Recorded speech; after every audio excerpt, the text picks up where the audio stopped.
আসসালামু আলাইকুম। ষষ্ঠ শ্রেণীর শিক্ষার্থী বন্ধুরা, আজ আমি তোমাদেরকে দেখাবো পৃষ্ঠা 37। দেখো, 37-এর আমি প্রথমে তোমাদের দেখাবো 22 নম্বর অঙ্কটি। দেখো 22-এ কি বলেছে যে এই দেখো, একটি বাঁশে 0.15 অংশ কাদায় ও 0.65 অংশ পানিতে আছে। যদি পানির উপরে বাঁশটির দৈর্ঘ্য 4 মিটার হয়, তাহলে সম্পূর্ণ বাঁশের দৈর্ঘ্য কত? এটা আমাদের বের করতে হবে। তাহলে আমরা কি লিখবো? মোট অংশ, মোট অংশ সমান কত? 1। তারপর বলতে পারি তোমার পানির উপরে আছে, পানির উপরে আছে, উপরে আছে কতটুকু আছে? 1 বিয়োগ 0.15 বিয়োগ 0.65 অংশ।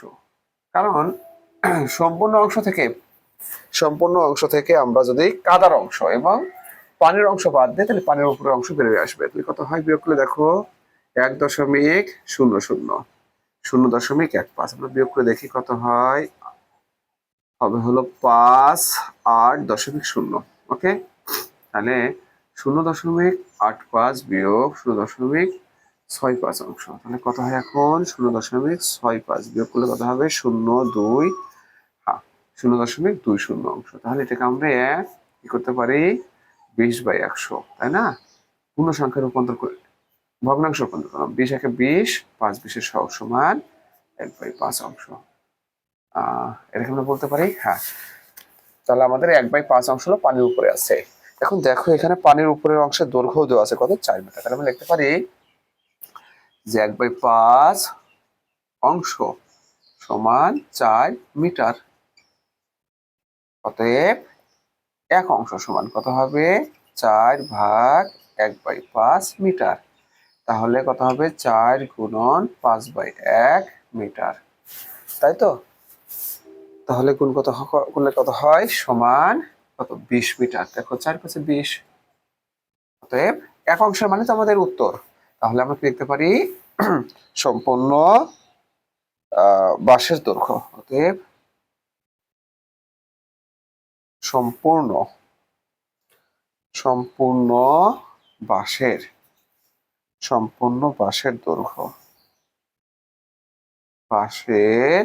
দৈর্ঘ্য, কত হবে? 20 মিটার। ওকে, তাহলে এইভাবে আমরা সম্পূর্ণ বাঁশের দৈর্ঘ্য বের করলাম। তারপর আমরা দেখাবো তোমাদের 23 নম্বর অঙ্কটা দেখাবো। 23 নম্বর অঙ্কটা দেখো, 23 বলছে আব্দুর রহমান তার সম্পত্তির, দেখো 23 নম্বর অঙ্কটা, এই যে আব্দুর রহমান তার সম্পত্তির 0.125 অংশ স্ত্রীকে দান করলেন। বাকি সম্পত্তির 0.50 অংশ পুত্রকে ও 0.25 অংশ কন্যাকে দেওয়ার পর তিনি দেখলেন যে তার অবশিষ্ট সম্পত্তির মূল্য 3,15,000 টাকা। আব্দুর রহমানের সম্পত্তির মোট মূল্য কত? এটা চেয়েছে। আমি লিখতে পারি প্রথমে কি,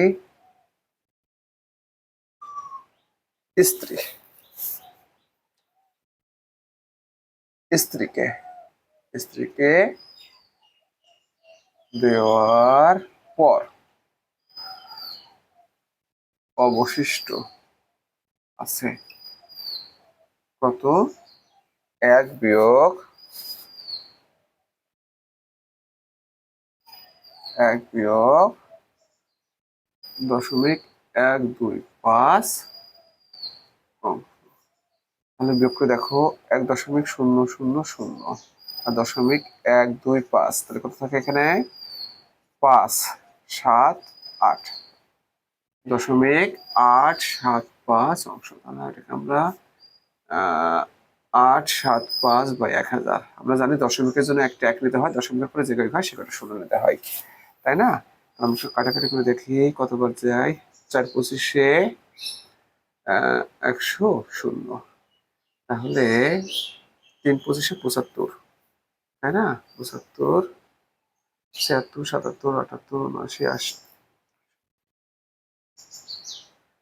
তাহলে আমরা কতবার যা দেখি, 25 দিয়ে কাটি, 8, 7, 5, 25 দিয়ে ভাগ করে দেখি, 25, 3×25 75, তাই না? 2, 1, এখানে আমরা কেটে নিলাম এই 5, তাহলে 5×25 ভেরি গুড। কত বোঝায়? 35 বার যায়। এখন আমার কাটাকাটি হয় 5 দিয়ে, 5 8 40, 5 7 35, তার মানে 7/8 অংশ। 7/8 অংশ, তাই না? স্ত্রীকে দেওয়ার পরে এই অংশটা তা বাকি থাকে। এখান থেকে এই অংশ থেকে সে পুত্রকে দিছে এখন।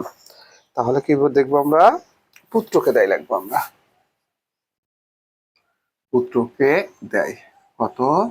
7/8 এর 50/100। দেখো আমরা 0.50কে আমরা 50/100 করে নিয়েছি এত অংশ। ঠিক আছে, একবারে করেছি। 50 একে 50, 50 2 100, কত হয়? 7/16 অংশ। এটা পুত্রকে দিয়েছে। আর কি দিয়েছে? সে কন্যাকে দিয়েছে 0.25 অংশ, মানে 100/25 ভাগ কন্যাকে দেয়। কন্যাকে দেয় কত? 7/8 এর 100/25 ভাগ। 25 একে 25, 4 25 সমান 7/32 অংশ। কারণ এখন আমরা কি লিখবো? অতএব অবশিষ্ট আছে। কতটুকু অবশিষ্ট আছে? তা তো ছিল 7/8 অংশ। এখান থেকে আমরা এই পুত্রর অংশ বাদ দেবো। পুত্রকে কত আছে? 7/16 অংশ। কন্যাকে কত দিয়েছে? 7/32 অংশ। ওকে ফ্রেন্ডস, তাহলে আমরা ভগ্নাংশের বিয়োগটা করে দেখি। পরের লসাগু কত হবে? 32, তাই না? 4 32, 4 7 28, বিয়োগ 14 গুণা 32, 7 গুণা 14, বিয়োগ 7 অংশ। তাহলে বিয়োগ করে কত থাকে? 21, 7/32 অংশ।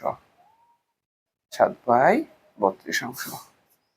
7/32 অংশ। এটা হলো অবশিষ্ট অংশ। তাহলে দেখো অবশিষ্ট সম্পত্তির মূল্য দেওয়া আছে কত? তোমার 3,15,000 টাকা। তাহলে আমরা কি বলতে পারি? মুছে দিলাম। সেটা লিখতে পারি এরকম যে 7/32 অংশ সমান 3,15,000 টাকা। অতএব এক অংশ সমান 3,15,000 ভাগ 7/32 টাকা। তাহলে কত হয়? 3,15,000 গুণন 32/7 টাকা। তাহলে কাটাকাটি করে আমরা 7, কত হবে? 4 7 28, 28 29 30 31, তারপরে কত হবে? 5 7 35, 0 0 0। তাহলে কত হয়? গুণ করে দেখো, 14,40,000 টাকা। এটাই তার মোট সম্পত্তির মূল্য। মোট সম্পত্তি কত? 14,40,000 টাকা। তো ফ্রেন্ডস, এবার আমরা শেষ অঙ্কটি দেখবো। দেখো এখানে একটা সৃজনশীল অঙ্ক দেওয়া আছে, এটা আমরা দেখবো। অঙ্কটা কত? 24 নম্বর অঙ্কটা দেখো। 24 এখানে বলেছে যে এক কৃষক তার 250 শতাংশ জমির 3/8 অংশ, দেখো 3/8 অংশ জমিতে ধান এবং 5/12 অংশ জমিতে সবজি করলেন। বাকি সম্পত্তি পতিত রাখলেন। কথা বলছে পতিত জমির পরিমাণ। তাহলে আমরা আগে পতিত জমি বের করে নেই। দেখো মোট অংশ সমান কত? মোট অংশ সমান 1। আমরা লিখবো পতিত জমির পরিমাণ কত হবে? 1 বিয়োগ 3/8 বিয়োগ 5/12 অংশ। এটা হলো পতিত জমি। অর্থাৎ মোট অংশ থেকে আমরা এই ধান চাষ এবং সবজি চাষ বাদ দিয়েছি, ফলে আমরা পতিত জমি পেয়ে যাবো। লসাগু দেখো 24, তাহলে কত হয়? 24 বিয়োগ 9 বিয়োগ 10 অংশ সমান 5/24 অংশ। দেখো এটা কিন্তু আমরা অংশ পেয়েছি, বাট জমির পরিমাণ বের করতে হবে। আমরা 250 শতাংশ, তাহলে লেখো অতএব পতিত জমি আছে কত 250 এর 5/24 এখন শতাংশে রূপান্তর করলাম আমরা, তাহলে কত হয়, এখানে 2 নিলে 12 হয় আর এখানে হয় 125। তাহলে কত হবে 5 5 25 5 হাতে 2, 5 গুণ 10 হাতে 12, 2 হাতে 1, 6/12 এটাকে আমরা যেহেতু অপ্রকৃত ভগ্নাংশ মিশ্র করে দেখি। 6 2 5 কত হবে 5 12 60, 2 5 12 দুগুণা 24, তাহলে 1%। তাহলে কত হবে আমাদের উত্তর 52.1/12। এটাই আমাদের পতিত জমি। ঠিক আছে, এবার আমরা খ দেখবো। দেখো খতে বলছে সবজির বিক্রয় মূল্য, দেখো সবজির বিক্রয় মূল্যর চেয়ে ধানের বিক্রয় মূল্য 2400 টাকা কম হলে মোট কত টাকার সবজি বিক্রয় করেছিলেন। তাহলে আমরা এটা আমরা খ করবো এখন। তার মানে সবজি বিক্রি বেশি করছে, এখানে আমাদের ধরে নিতে হয় যে সবজি এবং ধানের একই হারে বিক্রয় করে, মূল্য একই। তাহলে আমরা খ দেখাবো তোমাদেরকে। দেখো আমরা কি লিখবো, খতে লিখবো সবজি বেশি বিক্রয় করে কত, সবজি হলো 5/12, তাহলে 5/12 বিয়োগ 3/8, তাহলে কত হয়, এখানে রসে করলে 24, তাই না, 10 বিয়োগ 9 সমান 1/24। তাহলে এখন আমরা বলতে পারি, কি বলতে পারি, 1/24 সমান 2400 টাকা। তাহলে আমরা বলতে পারি অতএব 1 সমান কত হবে 2400 ভাগ 1/24 টাকা। তাহলে গুণ করে দেখি, 2400 গুণন 24/1 টাকা। তাহলে আমরা গুণ করে দেখি, তোমার 24 আর 24 গুণ দেয় 4 4 16, 6 হাতে 1, 4 2 4 2 8 রেখে 9 0, কত হবে 8 4, তাহলে 6 7 5, তাহলে 5 7 6। এখন এই দুটো শূন্য দিয়ে দেখি, দেখো এটা হয়। তাহলে আমাদের উত্তরে চেয়েছে সবজির বিক্রয় মূল্য কত, তাহলে সবজি কত 5/12, 1 থেকে আমরা 5/12 বের করবো, অতএব 5/12 সমান কত হবে তোমার 57,600 এর 5/12 টাকা। তাহলে আমরা 57,600 আমরা কত দিয়ে 12 দিয়ে ভাগ করে দেখি কি হয়। 12 কত হবে 4 12 48, তাই না, 7 এখানে কত থাকে আমাদের 6, তাহলে 6 12 72, 4 এখান থেকে ষোলো কেটে নাম আর 3 12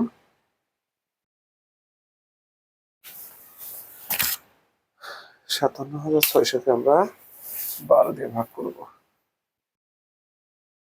তাই তো। দেখো 12 দিয়ে আমরা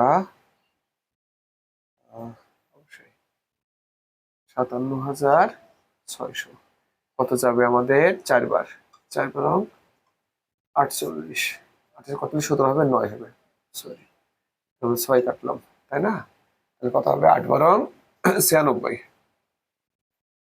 তারপরে এই দুটো শূন্য আছে, দুটো শূন্য এখানে চলে আসবে, তাই তো, 0 0 1 কত হয় 4800 বার। এখন গুণ করে দেখো কত হয়, 0 0 5 8 40, 0 হাতে 4, 4 20 আর 24, তার মানে 24,000 টাকা হলো আমাদের সবজির বিক্রয় মূল্য।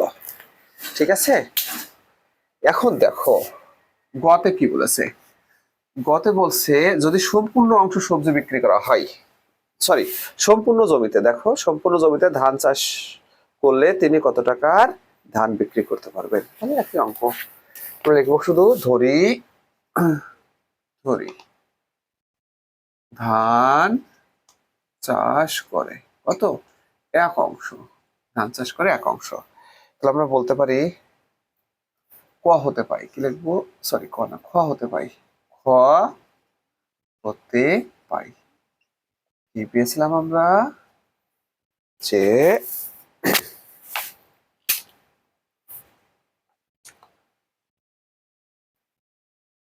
খ হতে পেয়েছিলাম হলো, আমাদের করে দেখাই, কি লিখবো আমরা, সবজি বেশি বিক্রি করে, সবজি বেশি বিক্রয় করে কতটুকু, 5/12 বিয়োগ 3/8 অংশ, তাহলে কত হয় 24, তাই না? এখানে কত হবে 10 বিয়োগ 9 অংশ সমান 1/14। দেখো এটা কিন্তু আমরা কতে করেছিলাম, এটা না করলেও হতো, ঠিক আছে? আমরা সরাসরি লিখতে পারতাম যে খ হতে পাই যে সবজি বেশি বিক্রি করে 1/24 অংশ, বা করে দেখালেও সমস্যা নাই। এখন আমরা লিখতে পারি 1/24 অংশ সমান কত, তোমার 2400 টাকা, 2400। অতএব 1 অংশ সমান 2400 ভাগ 1/24 টাকা সমান 2400 গুণন 24/1 টাকা। গুণ করে দেখো, 24 আর 24 গুণ করো, 4 4 16, 6 হাতে 1, 96, 4 2 8, 4 1 4, তাহলে কত হয় তোমার 6 7 5, তাহলে 5 7 6 0 0, তাহলে এই টাকা। অতএব ধান বিক্রয় করবে কত, 57,600 টাকা। ওকে ফ্রেন্ডস, সবাইকে অসংখ্য ধন্যবাদ, আল্লাহ হাফেজ।